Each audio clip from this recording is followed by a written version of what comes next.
खबर लेखुथिबा हाथ एबे रक्त दे लिखुछि मानवतार एक नुआ इतिहास। सामाजिकता केवल खबर देवा अंश नुहे, यह हेउछि लोकतंत्रर चतुर्थ स्तंभ गणमाध्यम। आजिर जुगरे गणमाध्यम केवल सत्य उजागर करि नाही, बरं समाज पई एक सचेतन सेवार माध्यम हो जाइछि। ए गणमाध्यम जेतेबेले मात्र कागज और कैमरा परिसर रे न थाई एक सेवा अभियान ने पदक्षेप निए, तेबे से हुए अन्यमान्य। भंजनगर खोलासाहिर जगन्नाथ रिसोर्ट रे कवि सम्राट मीडिया क्लब पक्षरु 27 जुलाई रे एक बृहत मेगा रक्तदान शिविर आयोजन करा जायतिला। ए शिविर आम पई केवल एक अनुष्ठान हुए, यह एक मनुष्यतार जीवन रेखा। वर्तमान देशर बहुत रक्त भंडारे रक्त अभाव देखा जाउछि।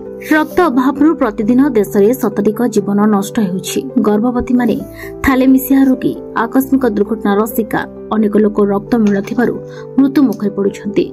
ए अवस्था को बदलाइबा पई आम समस्तंको आगे आसी रक्तदान करिवार दायित्व निबा दरकार। ए दृष्टिकोण रे कवि सम्राट मीडिया क्लब रो ए शिविर एक प्रभावशाली मेसेज देछि। ए कार्यक्रम रे अनेक युवा और महिला आगको आसी निज इच्छा रे रक्तदान करी समाज पई दृष्टांत सृष्टि करिसन्ति।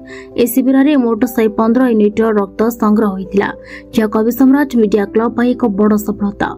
सभापति प्रदीप स्वाई नेतृत्व रे ई अभियान हेउथबा बेले विशेष अतिथि माने जेपरि कि भंजनगर विधायक प्रदीन कुमार नायक, अंचल परिषद अध्यक्ष गोपबंधु महापात्र, युवा कांग्रेस नेता कुल्लू भूया, समाजसेवी अयोध्या नाथ महापात्र, सीडीपीओ श्रीमती लीलिमा पंडा, सूचना लोक संपर्क अधिकारी गौरीशंकर शतपथी और अन्य अतिथि माने जोगदी शिविर को गरिमामय करथिले।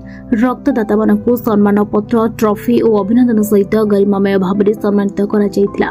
संपादक चिन्मय बेवर्ता, उपसभापति पुरुषोत्तम महापात्र और समस्त कार्यकारी सदस्य माने ए कार्यक्रम रे एक गुरुत्वपूर्ण भूमिका निभाइछन्ति।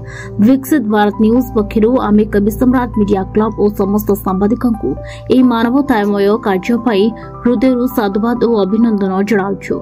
सांबादिकता जेतेबेले सेवा सहित मिशि जाए, सेतेबेले गणमाध्यम एक अदृश्य शक्ति रूपे देश और समाज उन्नति रे अनन्य अवदान देइथाय।